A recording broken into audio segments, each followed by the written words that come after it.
Well, I did my top 10 best Transformers of the year, but now I'm going to do my top 5 worst of 2023. We're going to do the giveaway. I'm going to cover the latest news for you right now on Transformers Talk Raw.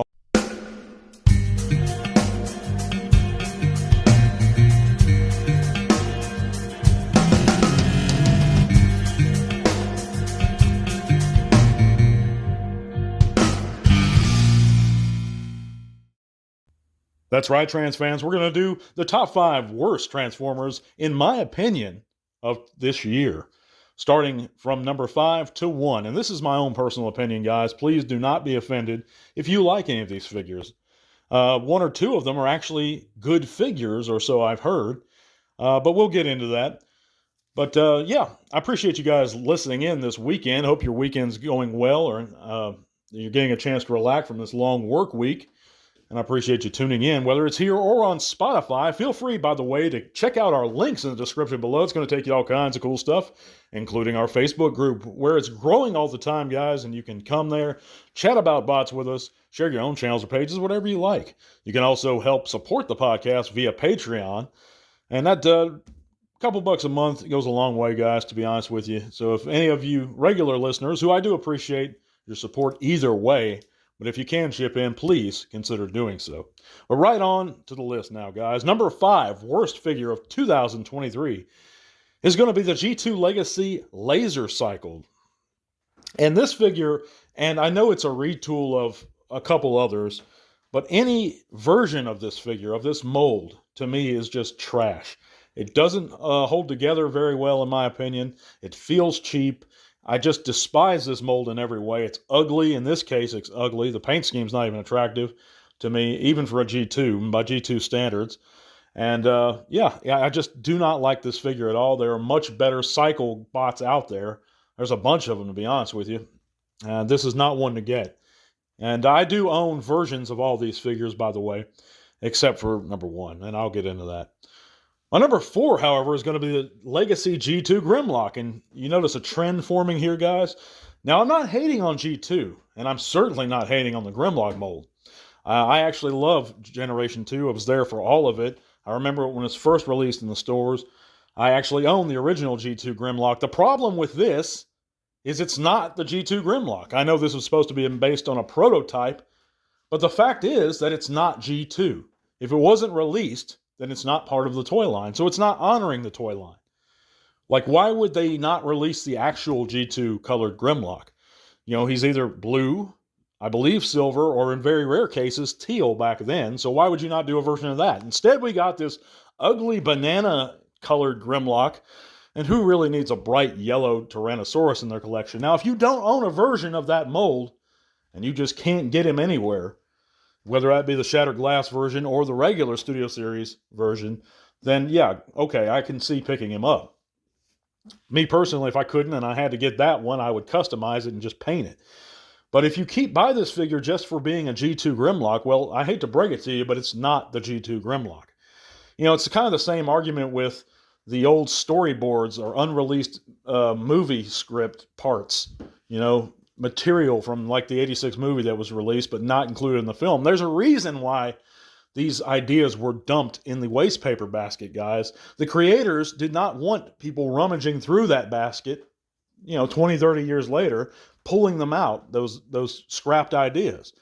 So there's a reason they were scrapped, because they're stupid, or they were ugly, or they didn't work. And in this case, it's damn ugly and needless. And it doesn't even bring honor to Generation 2. And that leads me to my number 3 worst figure of the year, and that's the G2 Legacy Jazz. I'm sorry, this is not the Generation 2 Jazz, and it's not even attractive looking Jazz. It's just ass ugly. And I know, like I said, it's based on some sort of prototype that was not released, but I don't like this figure at all. There are so many better options for the mold alone. And yeah, that's pretty much the same argument there for 3 and 4. Well, I'm going to go ahead and get into number 2. You know, I'm not taking a long time, you know, to explain any of these. I think I pretty much have. But my number 2 worst figure of 2023 is going to be the Studio Series Deluxe War for Cybertron Cliff Jumper, or Bumblebee if you got him. But the Cliff Jumper I had and I gave away. I never liked this design, the War for Cybertron design, personally. I think that the mold itself is cheap looking, cheap feeling. It was never a good looking design in any way. It's awkward, disproportioned. I just don't care for this figure, and that's really all I can say about it. And if you do, like I said, no offense if you like any of these, and I think I'm going to cause some controversy with my number one. So I'm going to go ahead and move on to my number one because I have a feeling it's going to take a couple minutes of explaining on my part. My number one worst figure of 2023, guys, and again, this is just my opinion. Please do not be offended. If you like this figure, I'm happy for you, is the HasLab Deathsaurus. That's right. I said it. I don't like this figure, and it's not because it's a bad figure. I don't know. I don't own this figure. It's the only one on my list I don't own.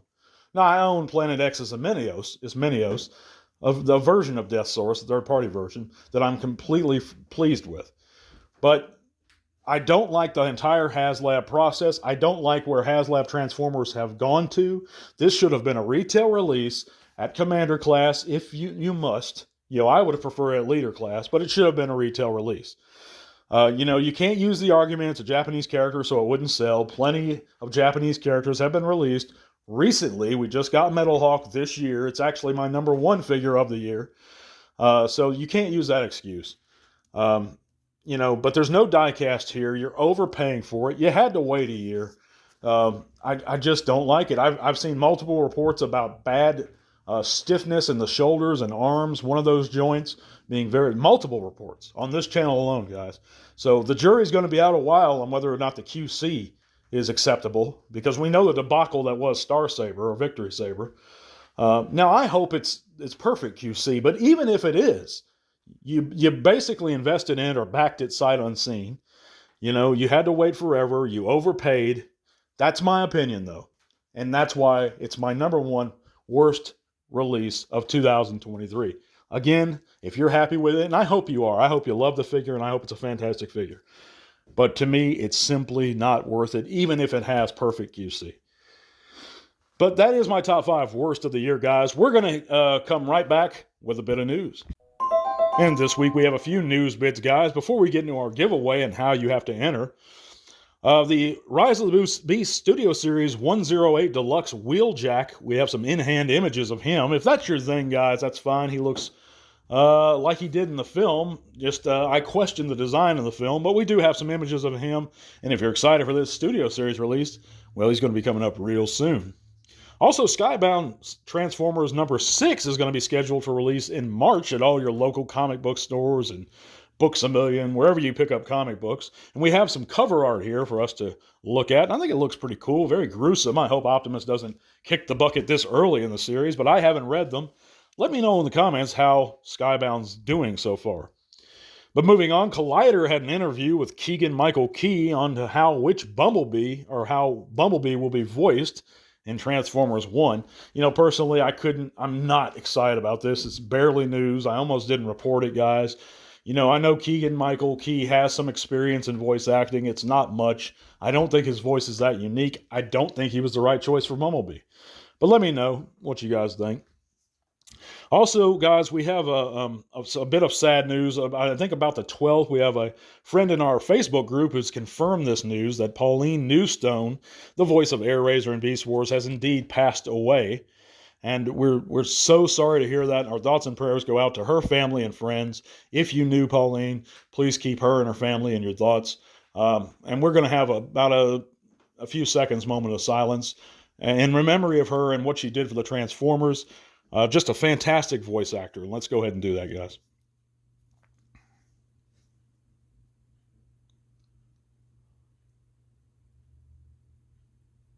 So I appreciate you guys listening in.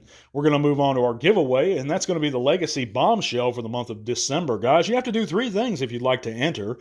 That's going to be comment the word enter down below. Make sure you're subscribed, and don't pull no fast ones of just subbing and then unsubbing once the contest is, or once you've seen this video, because you have to be sure you stay subbed.